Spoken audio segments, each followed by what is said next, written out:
ujung-ujungnya lu akan kena drama percintaan nomor satu di Indonesia. Apa itu? Kayak gini nih. Minggu malam waktunya nonton Micin Talks, membahas hal berat menjadi ringan. Nah, pada video kali ini gue akan bahas tentang cara PDKT yang simple dan gampang banget dipraktekin dari cowok buat cewek.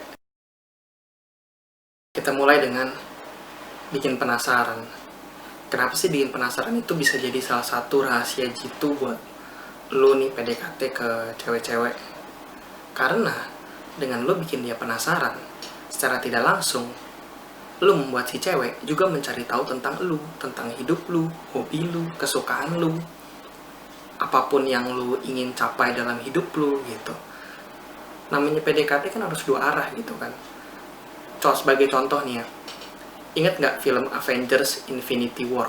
Itu dalam sejarah film superhero baru pertama kali superhero-nya kalah, dan lo mesti nunggu kelanjutannya setahun.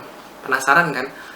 Apa yang lo lakuin? Lo pasti cari tahu, lo bikin fan teori, lo baca artikelnya, baca komik. Secara nggak langsung lo jadi tahu tentang semua Marvel Universe. Dan efeknya apa? Pas Endgame keluar setahun kemudian, meledakkan filmnya. Karcisnya, lakunya banyak, dan sekarang jadi film yang nomor satu ngalahin Avatar, gross sellingnya seluruh dunia.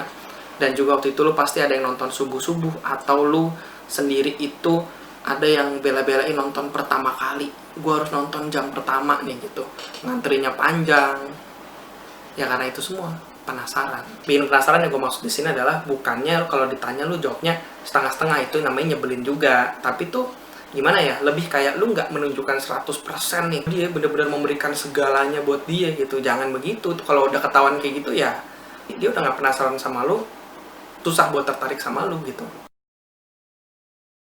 Setelah itu adalah jangan selalu ada buat dia.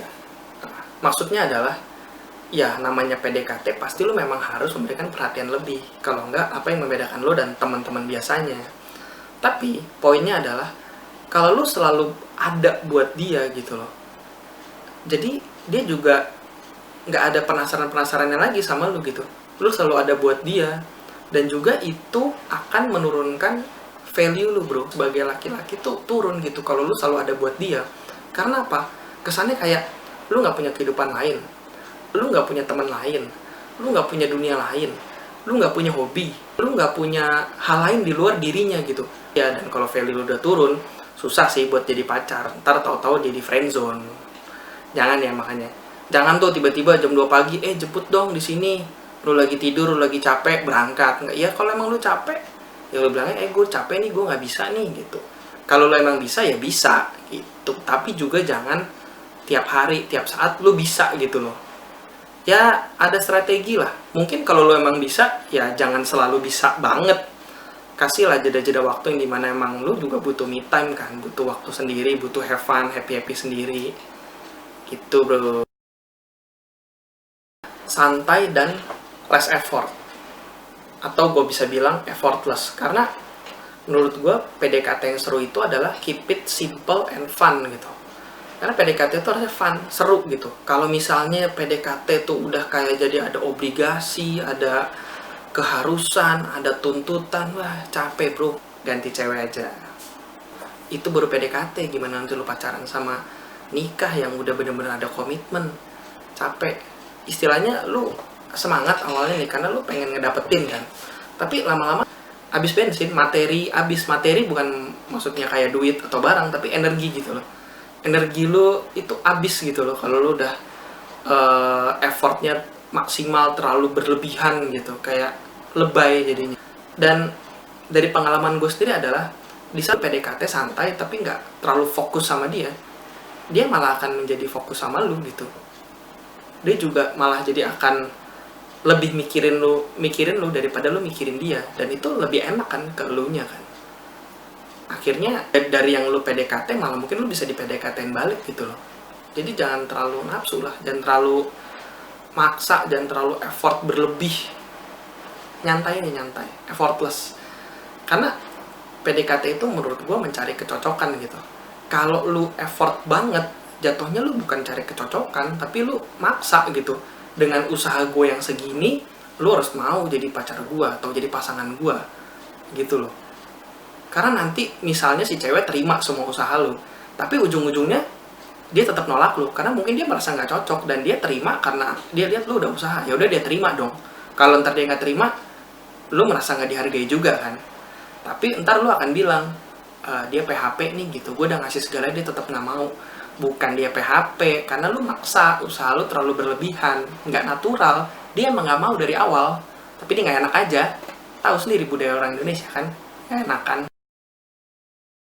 Hal yang paling sering cowok-cowok lakuin, gue yakin banget, yaitu lu nanya ke temennya gebetan lu ini. Misalnya lu suka sama si A, temennya si B, lalu tanya si B, gimana sih supaya gue bisa jadian sama si A.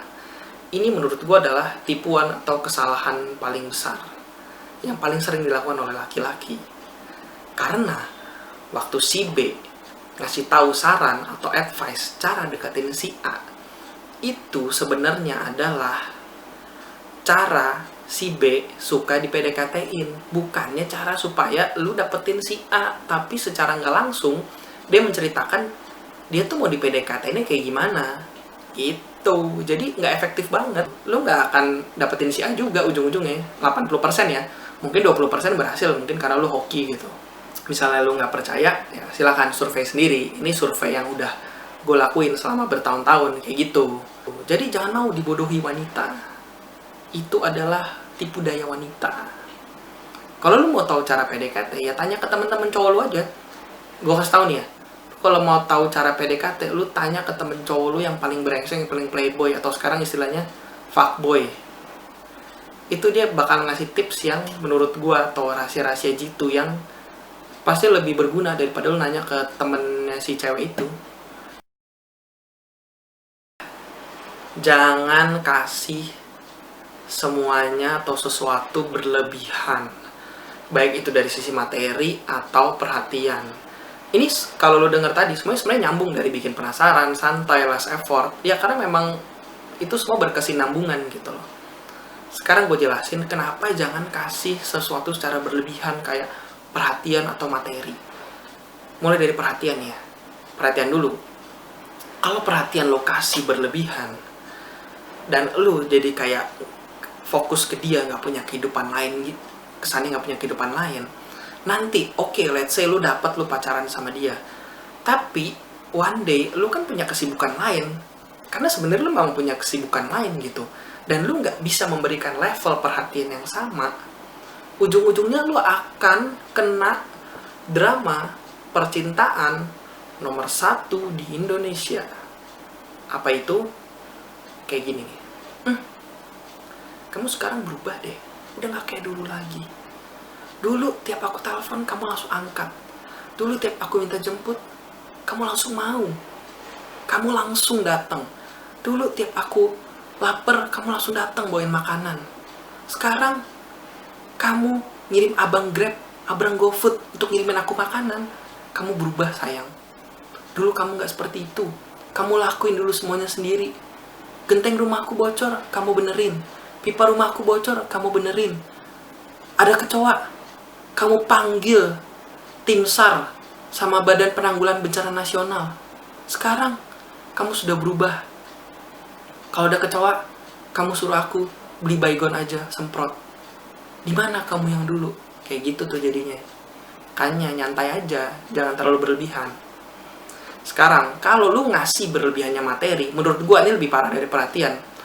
Karena kalau materi nih, kesannya nih ya, ini kesannya ya, lu jadi tuh si cewek, let's say si cewek ini suka sama lu, akhirnya mau jadian sama lu, tapi secara alam bawah sadar, mungkin dia suka sama lu karena hal-hal yang lu berikan ke dia. One day, di saat lu nggak memberikan sesuatu yang sama, apalagi lebih, karena balik lagi, cewek itu mau semua baik sisi perhatian atau materi itu grafiknya meningkat bro. Nggak mau dia turun, nggak ada orang yang mau turun, pasti maunya meningkat gitu. Nah kalau materi ini kenapa gue bilang parah, karena ya kalau di saat lu nggak bisa memberikan yang sama atau lebih, ya sama dia akan bilang berubah, dan bahayanya dia bisa tertarik sama orang lain yang bisa memberikan lebih dari lu. Itu menurut gue bahayanya. Ujung-ujungnya apa? Ya dia mungkin bisa mutusin lu, atau mungkin dia bisa selingkuh di belakang dengan orang yang bisa memberikan materi lebih dari yang lu kasih. Itu. Jadi makanya santai aja, jadi diri sendiri.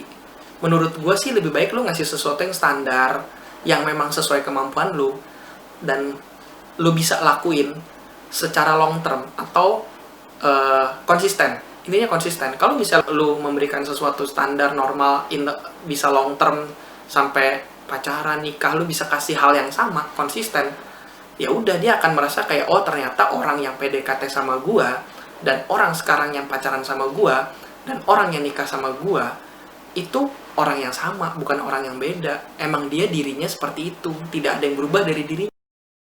Ini real story ya, jadi kalau lo mau tahu orangnya, lo bisa DM gue langsung, ntar gue kasih tahu. Jadi ada satu cewek terkenal, bisa gue bilang ya, kalau sekarang itu istilahnya selebgram lah ya, selebgram gitu. Dia waktu itu ke suatu acara, rame, dan ada kayak sekitar 7 cowok lah gitu ya, 7 cowok. Nah, 6 dari cowok yang 7 ini, temenan nih, kayak satu geng gitu. Mereka semua tuh naksir sama nih cewek. Sebenarnya 7-7-nya naksir, tapi yang langsung kayak ngechat, cari tahu, yang bener-bener kayak ngasih surprise, mungkin nyari tahu ceweknya rumahnya di mana, sukanya apa, sekolah di mana, tiba-tiba ngasih makanan, ngasih ini itu gitu. Pokoknya melakukan hal yang untuk impresi cewek deh. Itu nggak ada yang berhasil. Ujung-ujungnya ini cewek jadian sama cowok ketujuh yang tidak melakukan itu semua. Dia PDKT juga, tapi nyantai gitu. Misalnya nih, lu kenalan hari ini, 6 cowok ngechatnya besok. Nih, cowok yang ketujuh ini ngechatnya 2 minggu kemudian baru ngechat. Nah, akhirnya malah jadian sama tuh cowok. Usut punya usut, gue tanya dong sama ceweknya, kenapa sih lu milih si cowok ini dibanding 6 lainnya? Karena ya 6 lainnya kan udah kayak usaha lebih gitu kan, kayak udah kasih lu ini itu. Dia bilang, abis gue bingung ya, ada 7 orang, dan menurut gue 7-7-nya cukup menarik buat gue. Tapi kenapa nih satu cowok ini, dia tuh nggak PDKT ke gue langsung, dia mesti lebih lama gitu. Nah sih, bikin apa? Bikin penasaran. Karena dia bikin penasaran, ternyata diam-diam si cewek itu mencari tahu tentang si cowok ketujuh ini. Akhirnya dia si cewek cari tahu, jadi otomatis deket secara nggak langsung. Begitu cowoknya mulai chat, seru, nyambung, jadian deh. Dan si cowok ini juga less effort kan, kagak ngasih apa-apa, kagak surprise. Emang jadi diri sendiri aja, nyantai gitu. See, it works. Sekian video rahasia jitu PDKT yang simple dan santai dari gua. Kalian boleh share ke teman-teman kalian nih, buat cowok-cowok yang terjebak dalam korban friendzone, supaya kalian gak kena friendzone dan PDKT bisa santai, simple, fun. Oke, jangan lupa subscribe, like, komen, share. See you on the next video. Bye-bye.